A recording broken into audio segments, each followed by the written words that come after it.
Joining me today on the Bipartisan Brief is Dallas Police Officer Lamar Glass. First of all, Officer Glass, how are you doing today? I'm doing amazing. I'm a little tired today, but it's part of the gig at times. And so I have a couple of questions for you. One, tell me what you're seeing where you're located in Dallas. Are the majority of the protests peaceful? How out of hand have things gotten? And just in general, what are you actually seeing with your own eyes? I think for the most part, from what I know, they have been peaceful. I think sometimes we tend to give the negative stuff so much attention that we miss the point of what's really going on. So, but for the most part, from the people I have had countless of conversations with, long conversations with, they have been in the right direction for the most part. I mean, we got some extreme stuff that people are saying, but that just all that comes with just education and kind of getting people on the right page. But for the most part, I think 80% is in the right direction. Have you personally seen anything in terms of either the protesters or the police efforts regarding the protesters? Have you personally seen anything that you felt crossed the line? No, I haven't. And gratefully, I wasn't there on Friday when everything kind of hit the fan, because I normally get off around that time that stuff hit the fan. So Friday and Saturday I wasn't there, but I was getting a bunch of phone calls and text messages about it.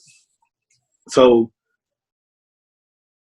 I haven't seen it, but I have been hearing a lot of it, like the negativity, and people have been personally contacting me saying, yo, this is about to happen. What do you think? So I haven't personally seen it on either side. I think most officers just don't know what to do. So they just like kind of like, we don't understand it. So I think that's the.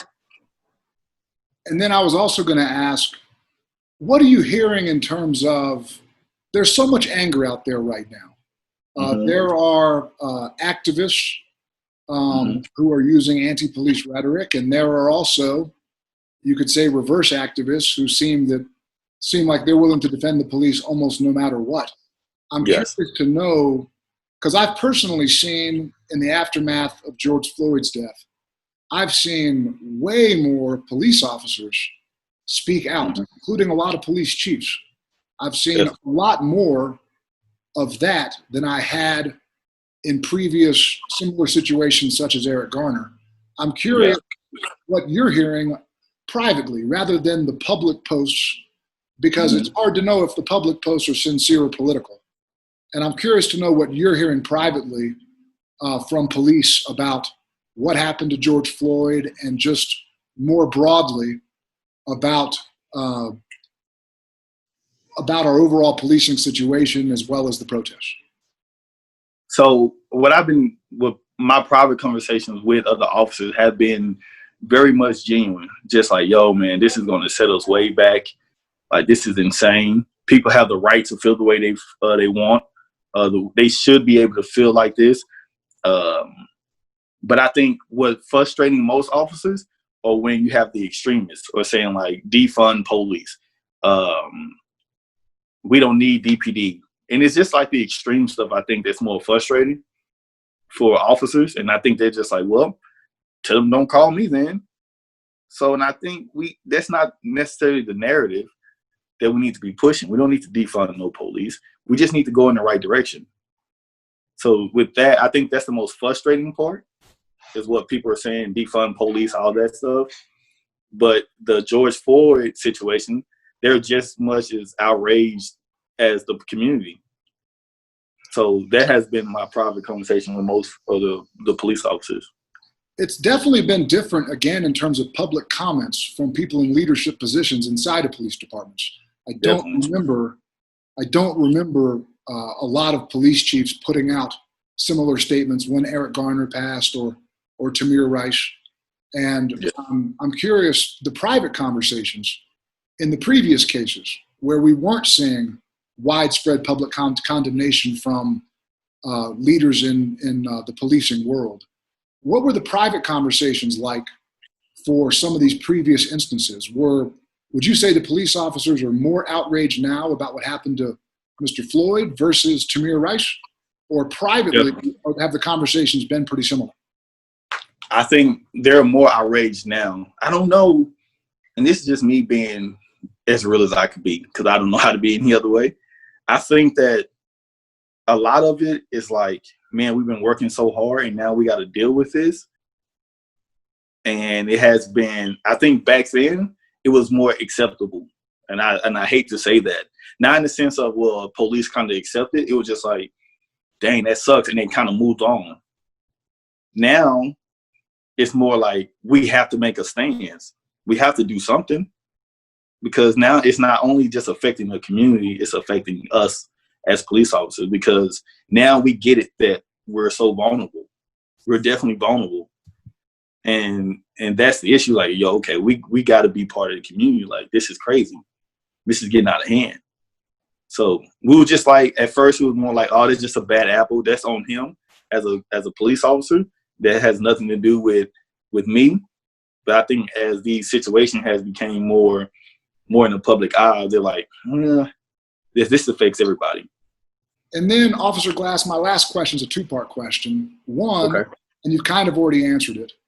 Do you think this is the moment where America, whether it's civil rights activists or police officers or politicians from either side of the aisle, do you think this is a moment where we might be able to push forward and seek out tangible change to correct some of these issues? That's part one. And part two is, what types of change would you be willing to support that you think would help these situations and prevent them from happening moving forward?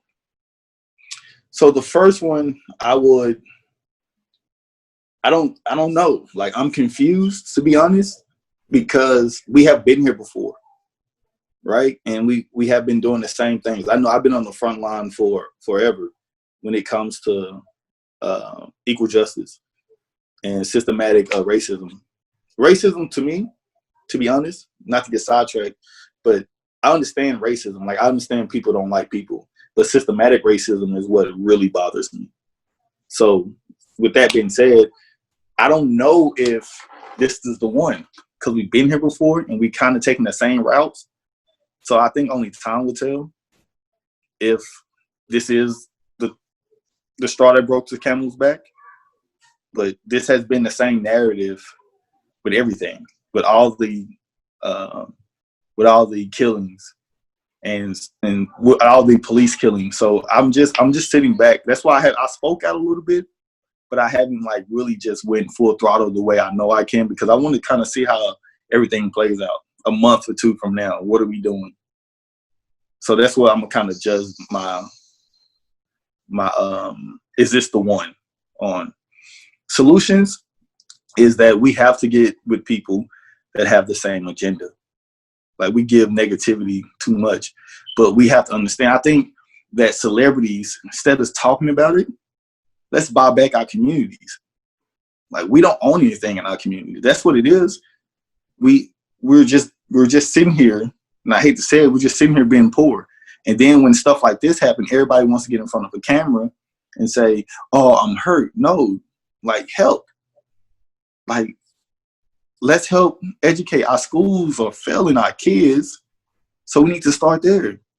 We need to try to get as many people involved and educated as possible about not just police killing, but on how we can buy back our neighborhoods. And I think that's the solution. So it sounds like you're saying that a major part of the solution should be powerful people acting rather than just speaking. Exactly. That's the solution in a nutshell. And then as far as reforms inside of policing, what reforms would you personally support? And what reforms do you think could actually be pushed through? Because, of course, any reform is a political process. The mayor, the police chief, and the union head, and the rank and file all need to be able to get on the same page, which has been historically difficult, to say the least. But I'm curious what reforms regarding policing you could accept or embrace or even fight for yourself, and which of those may have a chance of actually coming to fruition. I would think the only reform that I would put my face on it and kind of really push is for one, educating police on community, on how to community relationships, on culture, because me dealing with the cultures are different between Hispanic families and Black families and white families. But in order to, police have to learn how to adapt to it. And I think that just comes with education on dealing with different cultures in that sense. So yeah, community relations would kind of be my only thing. Defunding police, you have to take care of people on the front line. I just agree with that. Not me being biased, but so it's fair to say that a solution that you'd support and that you think is realistic is to have a system of ongoing training to fight cultural and racial bias, to make sure that police, generally speaking, are able to police different communities in a more similar manner, based on having the additional resources in order to successfully fight these cultural or racial or economic biases. Is that a fair summary? It's exactly right. And also, the one thing I do want to push before is that I want to push that every officer, not just because when they get hired, we have to go see a psychologist, but a therapist on a regular basis. Because people don't understand how unbalanced a lot of these police officers are, because they're dealing with so much that they come out to work and they kind of put their problems onto people, their personal problems onto other people. So I think that that has to be a huge thing. Therapy for police officers all around the country. That has to be a thing. That is a really interesting idea, because I hadn't really thought about it before, but it does beg the question, and it could be both. And it's not an either or question necessarily, but it's interesting to consider. Are the things we see that are way out of bounds, are they more related to untreated mental health baggage or to racism and racial bias? And again, it could very well be both. But I think the point you raise is very, very interesting. Officer Glass, I'm also curious because there are lots of calls for police to speak out more. And yet, in certain cases, it's easy to imagine that if a police officer speaks out overly aggressively, that they might have problems with their own union, which can potentially cause them problems with their career. I'm curious what your thoughts are on that matter. No, it definitely happens, and I'm just going to be real about it. It happens because anytime you're going against the grain, nobody likes that. You try to change that kind of narrative, and I had my fair share of it. I was trying to do a bunch of community stuff, and this is way before I became a neighborhood police officer. I bring up all these ideas. I'm like, yo, we need to do this for the community. We have to do that. And it was like, no, we're not doing that. Who are you? I'm like, I just want to give back to the people. Like, let's change the narrative of policing.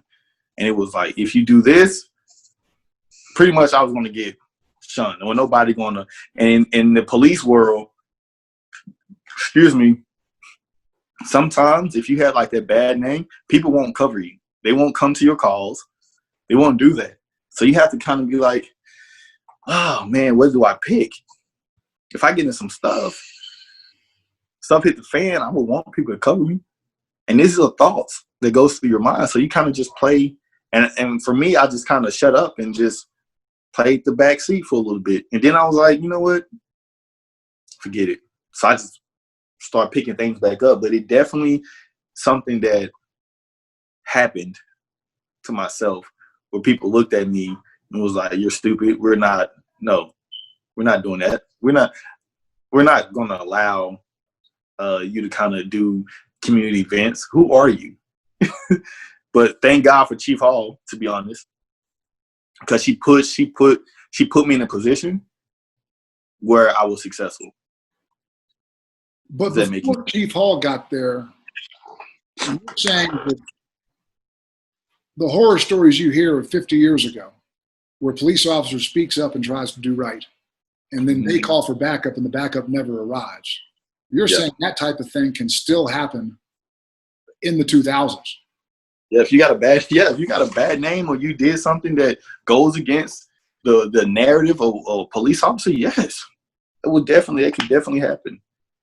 And you'd mentioned a little bit earlier something about an association that you looked at starting. Tell me more about that.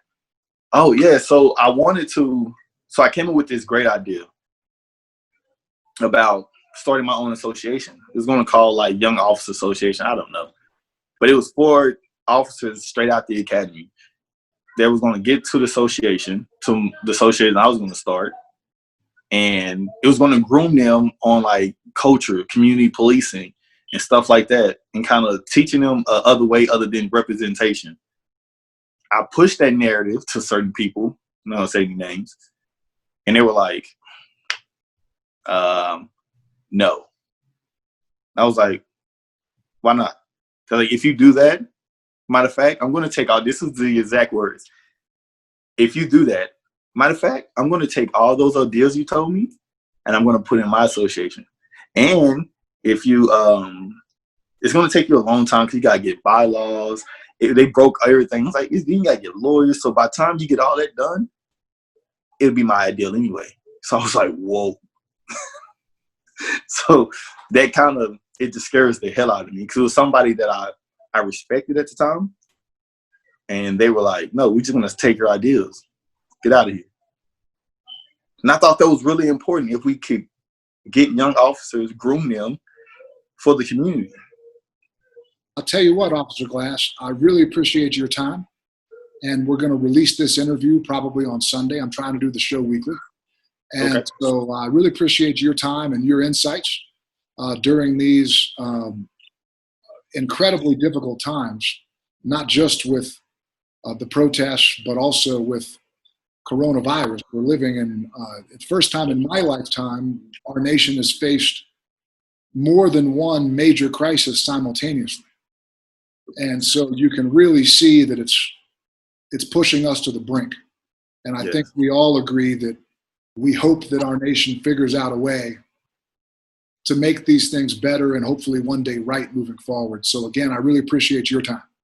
No, I really appreciate it. Thank you for having me. And if you ever need something special in Dallas, just let me know. Absolutely. Thanks again.